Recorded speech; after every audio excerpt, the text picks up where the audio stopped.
मोदी जी कहते हैं नारी शक्ति को आगे बढ़ा रहे हैं, कहते हैं कि नहीं? नारी शक्ति को आगे बढ़ा रहे हैं।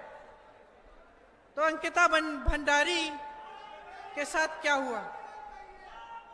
उनके साथ जो अत्याचार हुआ, उनके हत्यारों को संरक्षण कौन दे रहा है? मोदी जी जवाब दें। नारी शक्ति की बात कर रहे हैं। जब हमारे ओलंपिक मेडलिस्ट सड़क पे बैठे थे, कह रहे थे हमारा यौन शोषण हो रहा है, हमें मदद करिए, मोदी जी कहां थे? पूछिए मोदी जी से, कहां थे?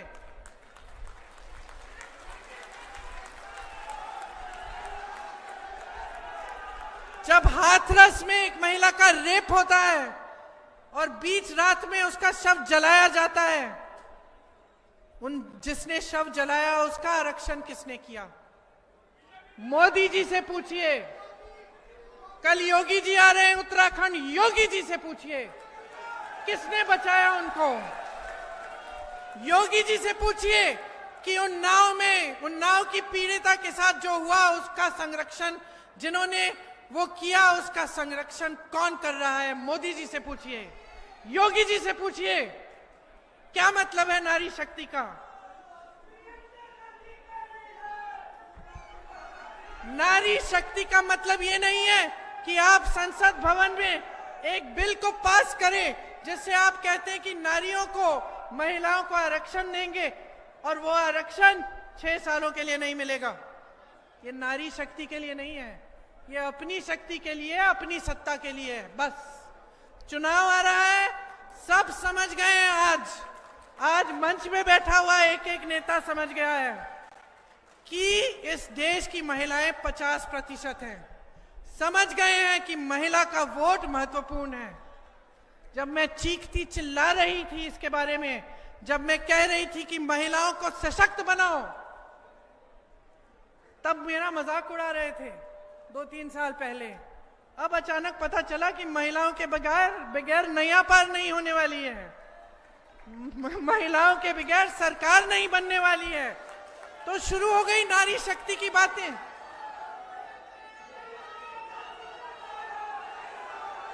और इतना बड़ा झूठ कि आप नारी शक्ति के लिए काम कर रहे हैं। जहां जहां देश में नारियों के खिलाफ अत्याचार हो रहे हैं, बचाने वाले आप हैं। उन्नाव, हाथरस, ओलंपिक मेडलिस्ट, यहां पे अंकिता, बचाने वाले आप हैं। जो अत्याचार कर रहा है उनको संरक्षण देने वाले आप हैं। किस हिम्मत से देश के जनता के सामने खड़े होकर कह रहे हो कि नारी शक्ति को बढ़ावा दोगे? मैं जानना चाहती हूं, मैं नारी हूं, मैं पूछ रही हूं, जवाब दो इस देश की महिलाओं को। क्या समझ रखा है हमें?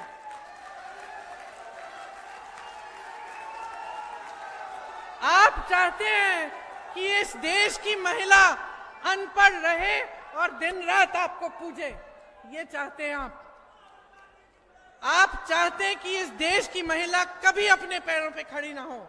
इसलिए जितनी स्कीम्स निकालते हैं उसमें महिलाओं को अपने पैरों पे खड़े होने की बात नहीं होती। कांग्रेस पार्टी महिलाओं को अपने पैरों पे खड़े होने की बात कर रही है। हम कह रहे हैं कि हर गरीब परिवार में जो महिला है, जो सबसे बड़ी महिला है, उसको 1 लाख रुपए सालाना दिलवाएंगे हम। ये हमारी गारंटी है, मोदी जी की खोखली गारंटी नहीं है कि हम नारी शक्ति आगे बढ़ाएंगे, हम नारियों की सुरक्षा करेंगे और यहां अंकिता की सुरक्षा नहीं कर पा रहे हैं। ये मोदी जी के खोखले बयान नहीं है, ये कांग्रेस पार्टी के वो बयान, वो घोषणाएं हैं जो कांग्रेस करके रोज दिखा रही है अपने प्रदेशों में। 50% सरकारी रोजगार महिलाओं को दिलवाए जाएंगे ताकि आप अपने पैरों पे खड़ी हों, ताकि आपका सम्मान हो, आपकी इज्जत हो। क्योंकि हम चाहते हैं कि आपकी इज्जत होनी चाहिए, आप सम्मान से अपनी कमाई कर पाएं।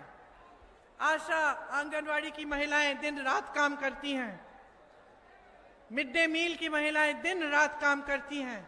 हम कह रहे हैं कि अगर हमारी केंद्र की सरकार आएगी तो जो केंद्र सरकार का कंट्रीब्यूशन है उनके वेतन में वो दुगना होगा।